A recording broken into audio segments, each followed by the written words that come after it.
What's going on, beautiful people? Beautiful people, how you doing? How you feeling? It's your brother Moa Oludumare, Christopher Fleming, and we're here once again to talk about that good old library management.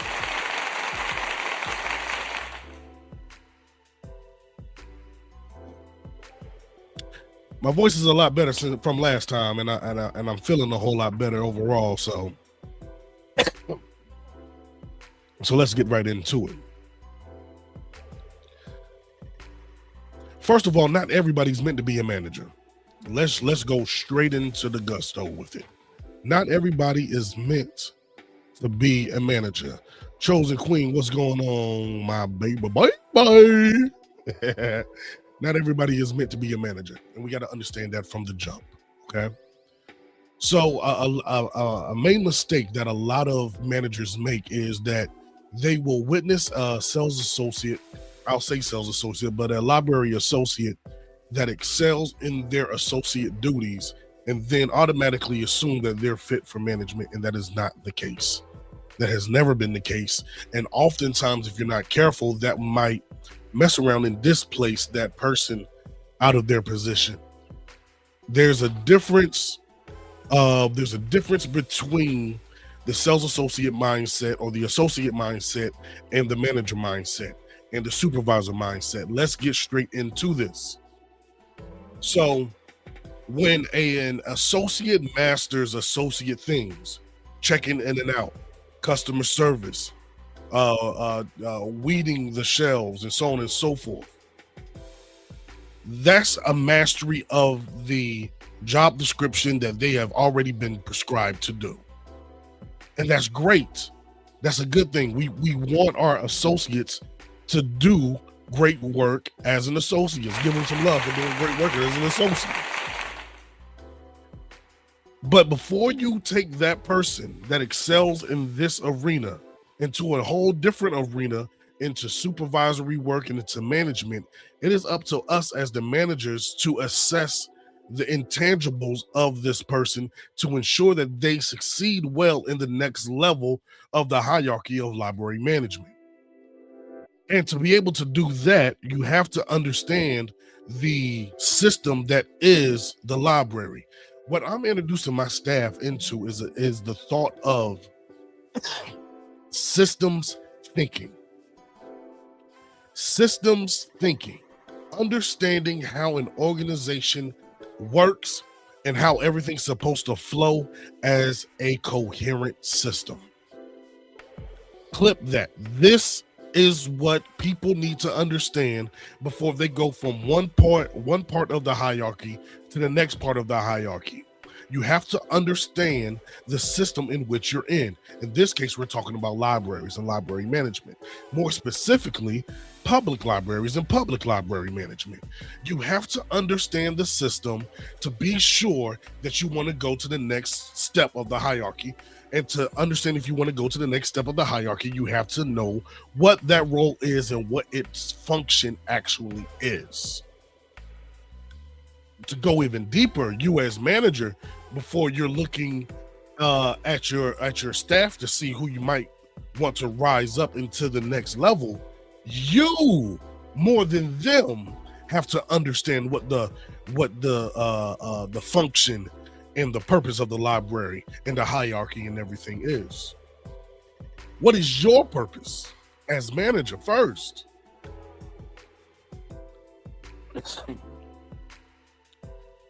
Because if you don't know what your purpose is, you're not going to be able to help the others. I'm trying to make this as clear and as plain as possible.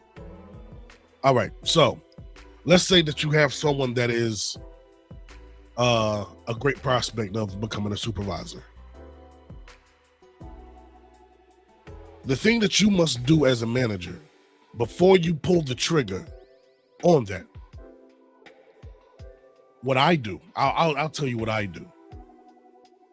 I take on each of my staff, those that want to rise up within the library system, I take them all on as mentees. I become a mentor to them. Now, this is a separate relationship from the functional hierarchical relationship that we have as manager, supervisor, associate. That's the functional aspect of it, to make sure that the day-to-day aspects of the library is run and it runs well. The mentorship relationship that I'm having with my staff is helping them guide those intangibles to help them rise up to the next level of management or to the next hierarchy within the library system. Well, how do you do that? Well, first of all, I have to recognize the proclivities of my staff first. Whether they excel in, where are they deficient in? Because when you take on to this next level, there's a new level of responsibility that goes along with being a supervisor, with being a manager. You're getting more of the work, and or you're getting more of the work from your manager to ensure it gets done. Again, like I said on the last video, just because me as manager gives supervisor work doesn't mean that the supervisor themselves personally has to do all that work. They have to ensure that that work gets done. So that comes with delegation, and that's a whole nother art and skill to understand. But that's part of the mentorship that I take my youngsters under my wing to ensure that they understand that. Give them little mini projects. Give your staff mini projects in which that they can play leader. Give them mini projects in which that they can play leader so they can direct their team that they have to try to come up with a desired ending result. Maybe that desired ending result is to have 10 people come to this program. Let them have the lead of that program to do all the work that needs to be done so they can have a brief look at what it looks like into running the library. Because that's a microcosm of actual library management, because to put on a program, you have to balance budget, you have to balance time, because you still have to do all of the work that you have to do, in the front area, the face-to-face contact and so on and so forth, the regular customer service. So you have to manage that time to focus, to focus your off desk time to work on this project. You only might get an hour and a half that particular day if you're lucky. So you have to learn how to be very intentional with the time that you have to plan for this project that you have, that you're about to put on. And you might have to develop a team to help push this project.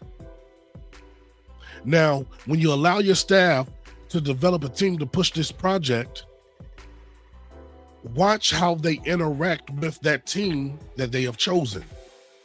Because these are part of the intangibles that people don't talk about when it comes to management.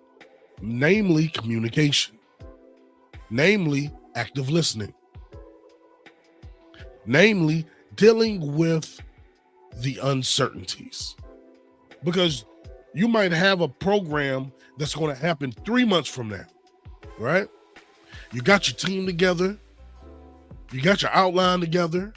You got all of these things together. You even delegate it properly. But what happens? Staff member gets sick and got to be gone for a week. What are you going to do then?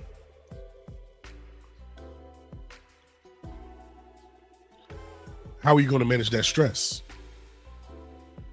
I'll go even deeper. Let's say that you have everything, you did everything that you were supposed to do. And then the day of the event, the person that you delegated to be the MC of the program gets sick. Oh, Lord, what are you going to do?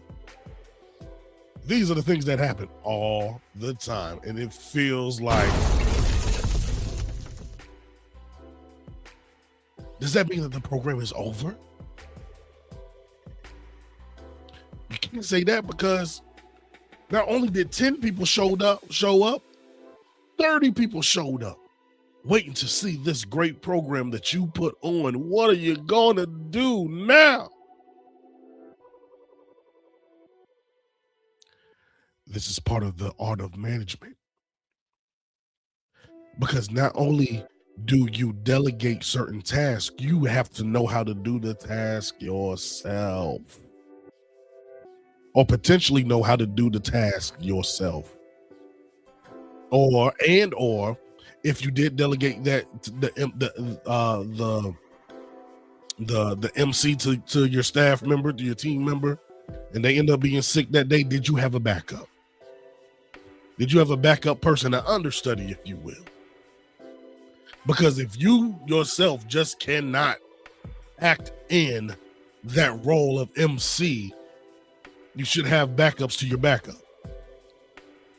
Someone that you can lean on that might be able to help you at the last minute if need be.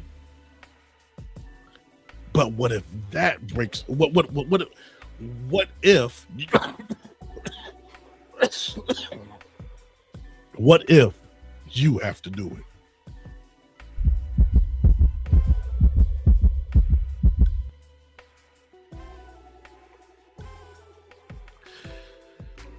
You can't let the people down. You can't allow all the hard work that you put in up until this point just break apart. You might have to face your fears, face those insecurities, because the show must go on regardless. Even though inside of your heart you feel like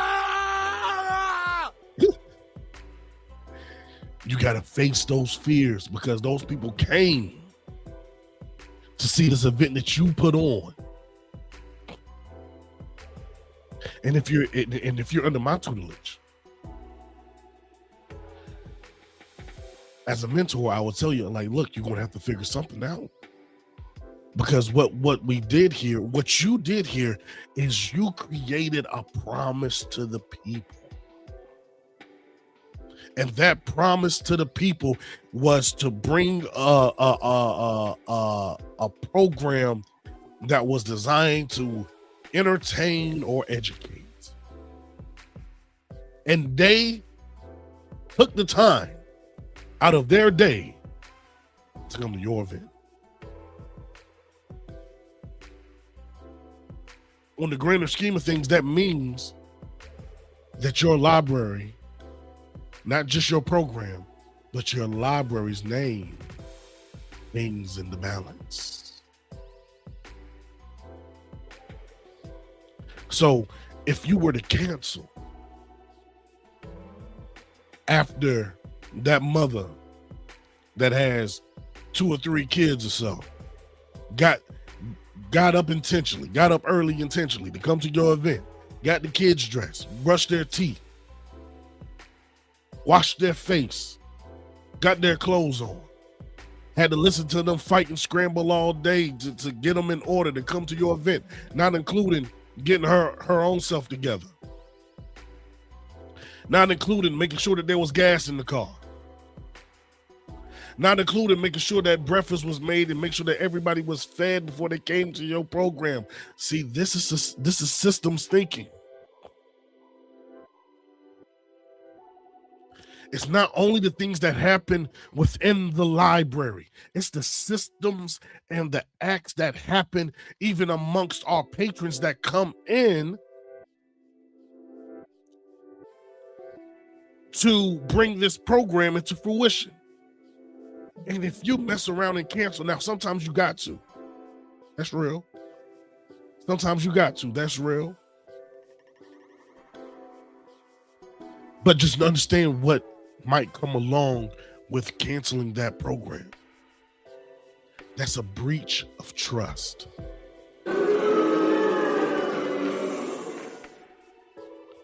That's a breach of trust. And if you have built enough social credit with that audience, you might be able to get away with it one time. You might be able to get away with it one time. But if that family got their children together, make sure that there was gas in their car, making sure everybody was fed and washed and everything like that, and they took the time to drive 10, 20, 30 minutes to your location for this program that you promised that would happen, and it's not there, that's a breach of trust. And in the systems thinking world, that's called a friction. And then now you're going to have to figure out ways to make right on that friction that you created. So before you say that you want to go from associate to supervisor, before you want to say that you want to go from supervisor to manager, ask yourself, are you sure? Because this is just a microcosm of the larger aspects of running a library branch.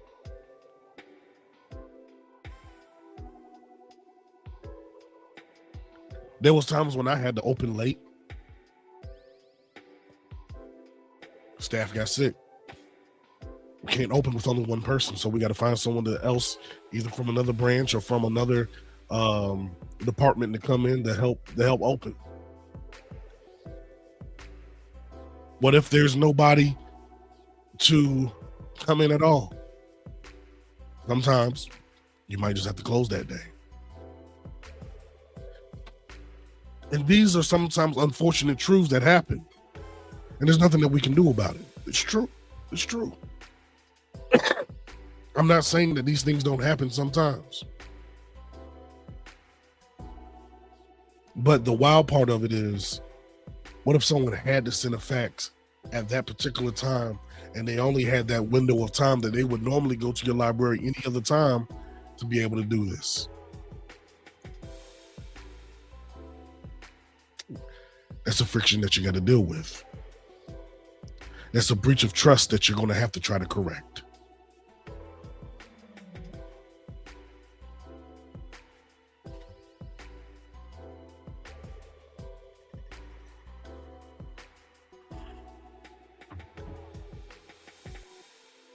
And then, what if the customer, the patron,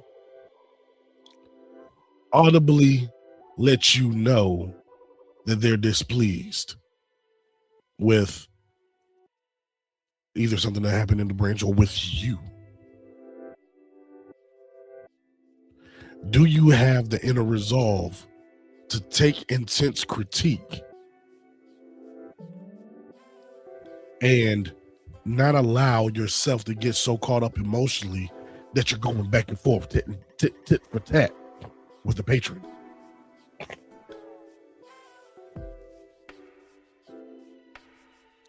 What if it's amongst your staff and there's a rift amongst your staff? Do you have the wisdom to not get so involved with the conflict of the staff that you mess around and start taking sides within the squabbles of your staff? I'm going to tell you this right now. That's one of the fastest ways managers fall, is getting caught up in the disputes of their staff instead of being an arbiter of peace.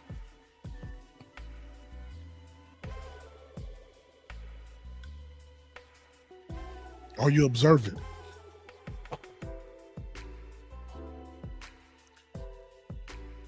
Are you a good listener, an active listener? See, now, these are things that you can develop as a sales associate. These are things that you can develop as a supervisor.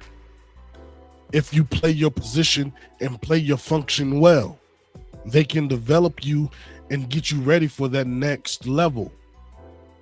Now, that's going to take your manager to be wise enough to see if you're being drawn or if you're flexing those intangible muscles to get you from that point A to that point B. The communication style that you have, is it embracing? I have staff that are so matter-of-factly, or have such a, I'll say, an interesting sense of humor, that it might work for them personally and it might work for them in their position that they're in, but it might not translate as well as a supervisor or manager. And my job is to be like, look, man, these are things that I'm observing. And even though someone like myself, I get it, I understand. It might be more difficult to translate when you're actually leading a staff. Because when you're leading a staff, part of the things that you have to manage is people's personalities. One of the things that you got to help ensure is try your best to make your staff happy. Are you likable? Are you willing to admit when you're wrong? When you made a mistake?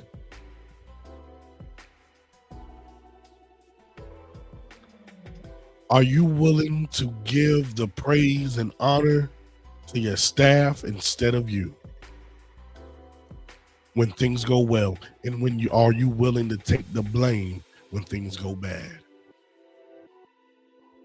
See, to me, that is the epitome of management. When things go well, all praise to the team. When things go bad, that's due to my failure in leadership. Clip that.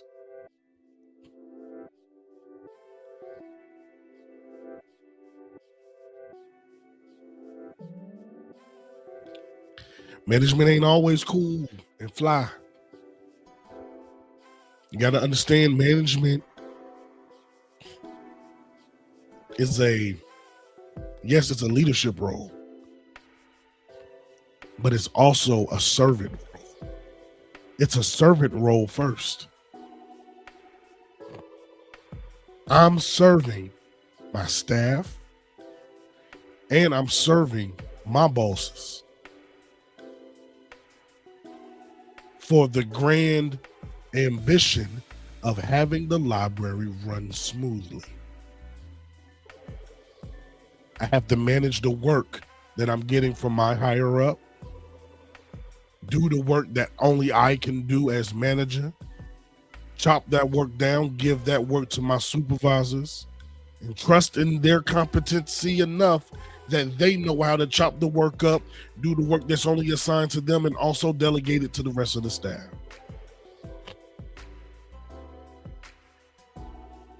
Any friction that happens from that transference of work is on me.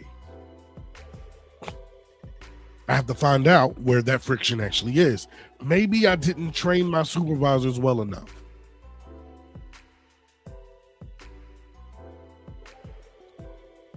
Or maybe I gave the impression that when I chop this work up and give it to you, that you feel that you are the one that have to get all of this work done personally.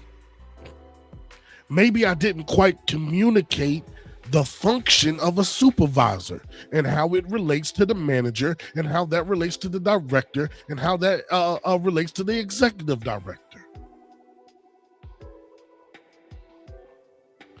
These are the things that we have to consider when we're looking at the system of the library overall.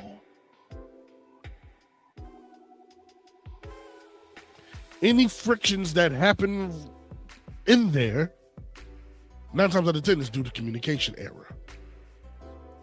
People not knowing what the function, what their function is. I laugh because that sounded like something. I was about to say something else.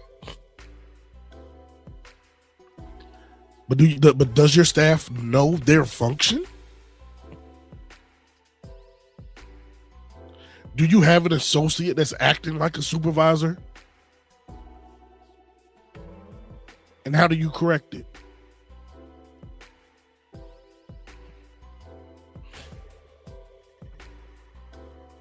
Do you have a supervisor that's acting like an associate still? See, that's the big one. The supervisor that's still acting like an associate, especially if you promoted them from their staff positions. Because when you get someone to rise up amongst their colleagues and now they have a little bit of position within the hierarchy, a little bit higher mark on the hierarchy of the system of your branch? Does the person that you promoted have the wisdom to understand that they might not be able to engage their former same level colleagues the same way because now they're on a different hierarchical scale than what they were? That doesn't mean that they can't be friends outside of the library.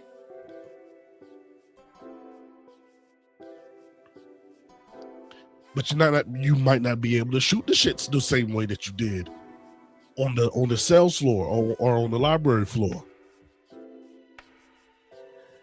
The things that y'all used to do together when the supervisor or manager wasn't looking. Because now as supervisor, your function now is to ensure that your manager's job is easy as possible. The direction of your loyalty has shifted a bit now.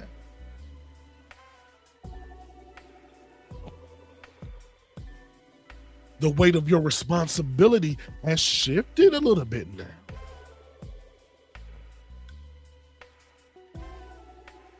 Now you got to make sure that your manager is good.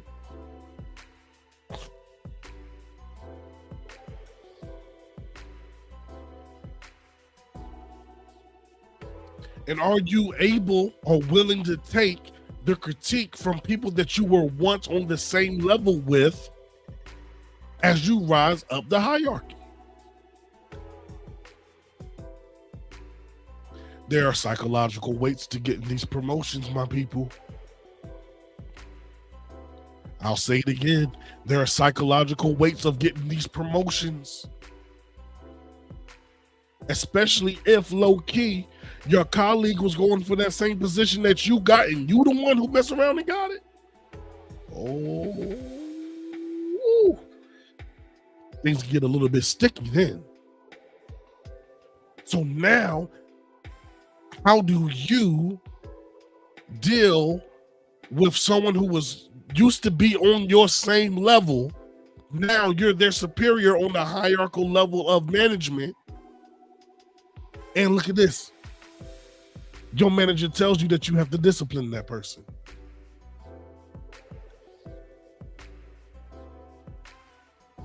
So managers, before you rise someone up as from an associate to a supervisor, you got to be sure that that person is equipped to do all of those things.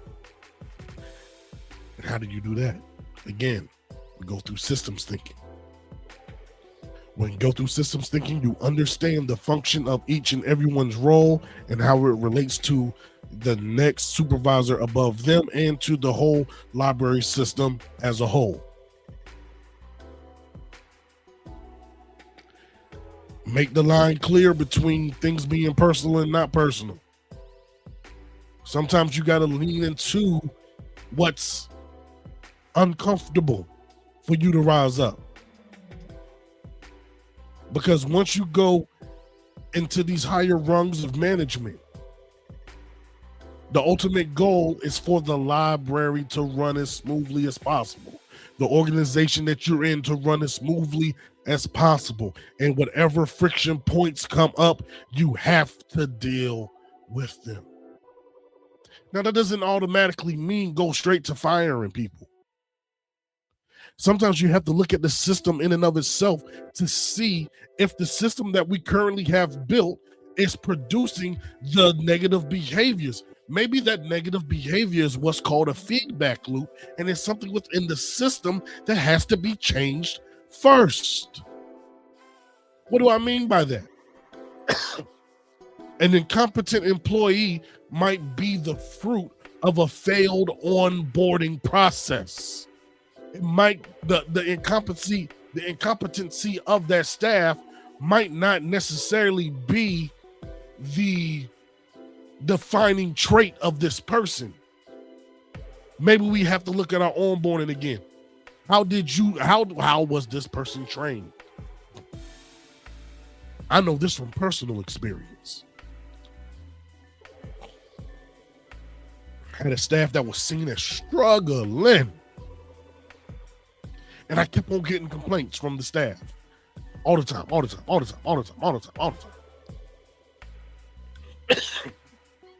It got to the point where I almost fired this person simply because I was tired of hearing the complaints again and again and again. I mean, I hit my supervisor up. I was like, look, yo, my manager, I was like, look, I don't think this person gonna make it. I'm, they're not getting it, whatever. But then I sat down, relaxed. That's a key there too.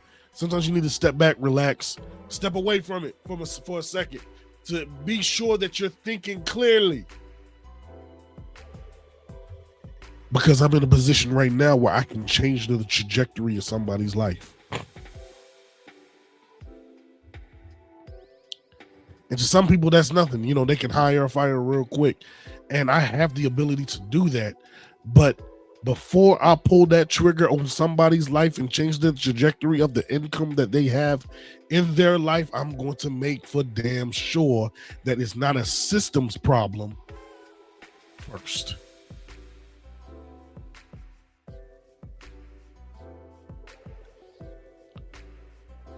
Well, Knowledge Flow, I'm glad that you're here, my friend. I hope you're picking up some jewels along the way. Peace be unto you.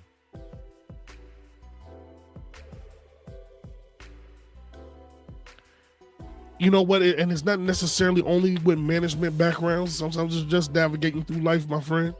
But I'm glad you're here with us. So what ended up happening in this particular situation was this staff member ended up creating their own training manual.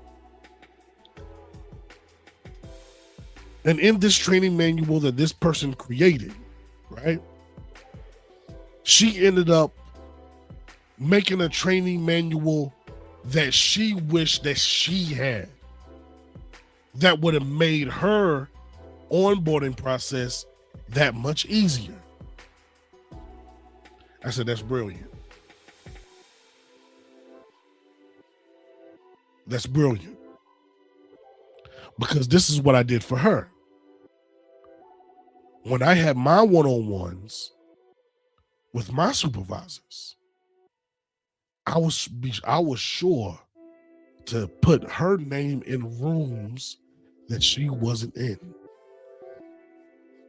Hey, manager, look what one of my staff is doing to help fix the friction that our overall system as a library is dealing with. This was not only a branch problem.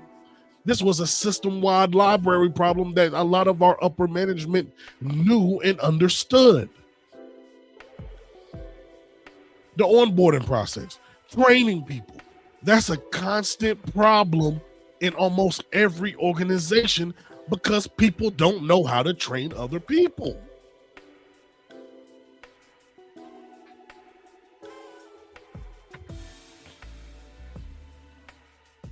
So I let my manager know. I said, look what my staff is doing. Here's a copy of it.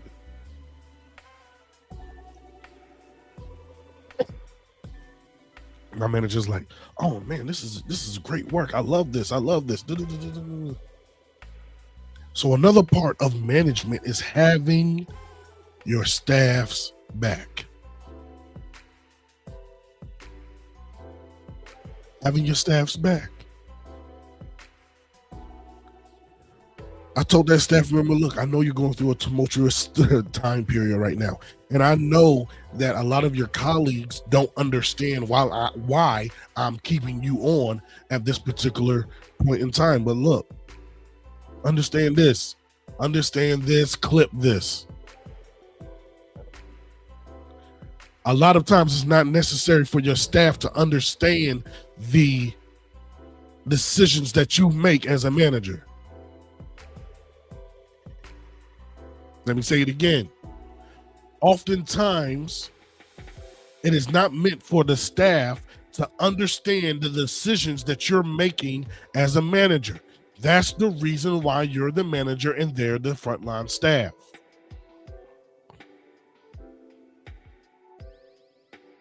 Now, this will come a little bit easier if your staff trusts you. They're like, look, I might not understand what Chris is doing right now, but you know, the choices that he makes tends to work out, you know? And that's what's up. Outside of that, they don't really have to understand the choices that I'm making and why I'm making them. We're not on the same hierarchical level within the library system. You see. Now, for those that are my supervisors, I might give them a little bit more of an insight of why I'm doing what I'm doing.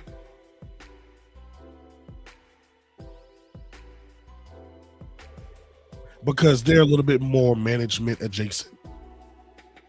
For my higher ups, yeah, you know, if they ask, I'll give them more insight. And I say if they ask.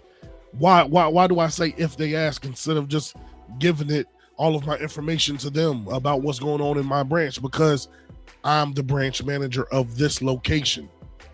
I try to ensure that all problems that I'm dealing with within my location stay within my location. These are my problems. These are not my manager's problems. They have their own slice of the work that was directed from the executive director that they got to deal with. And again, part of my job is to ensure that I make my supervisor's job, my boss's job, as easy as possible. And part of the way that I make their job as easy as possible is ensuring that the problems that I'm dealing with in my branch stay within my branch.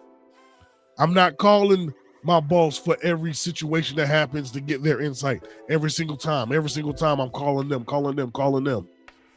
Because why are you a manager then? If you got to call your boss every time any kind of situation goes on, you were placed in that position to manage the problem, my friend. And if you're constantly calling your boss over every little thing that happens within your branch, my friend, you don't deserve to be manager. Because they hired you or promoted you or whatever the case is for you to handle that.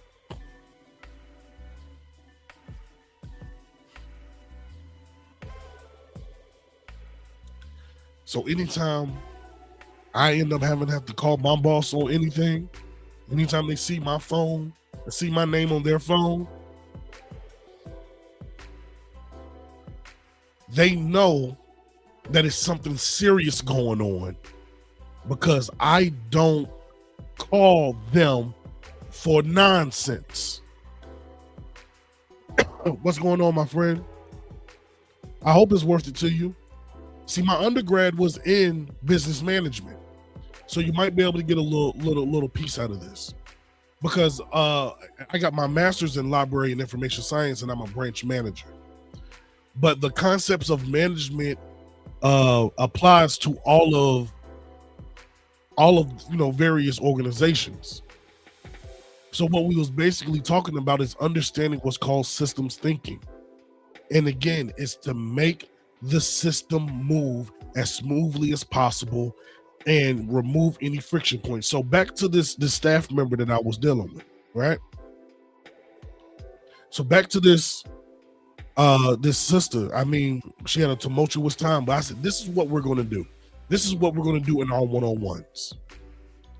I said, for me to be able to defend you, because one of the most important parts of management is having your staff's back when nobody else sees it, right? I said, when you go out there and help the patrons that come into this library, get a feedback card. Get a feedback card of them describing of how well you did in this instance of helping them. This sister ended up getting like 40 of them straight like this.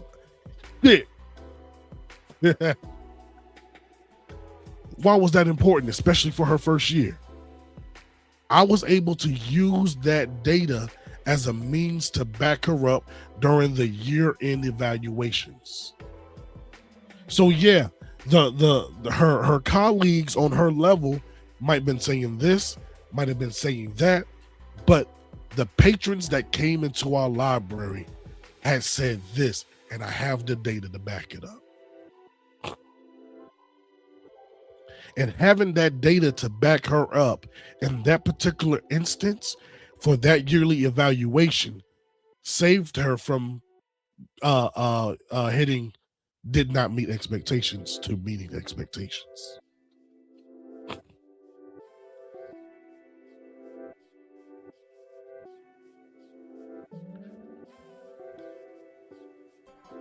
So that's just a piece of it. Doing what we can to make the system run as smoothly as possible. That's our portion as managers. Within my particular context, within library management. But shout out to the folks that came through, that are getting their MBAs. Management is management. You're gonna have to deal with the same thing. Appreciate y'all.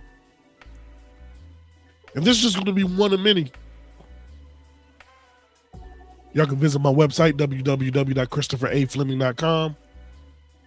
If you would like consultation for your particular library branch and things like that, I can break down our whole management model that I've created called the Library Systems Persuasion Model. You can also visit me on Instagram, LSPM Framework. And I thank you for your time and attention. And I'll be doing these a little bit more often. But for now, I greet you all with peace.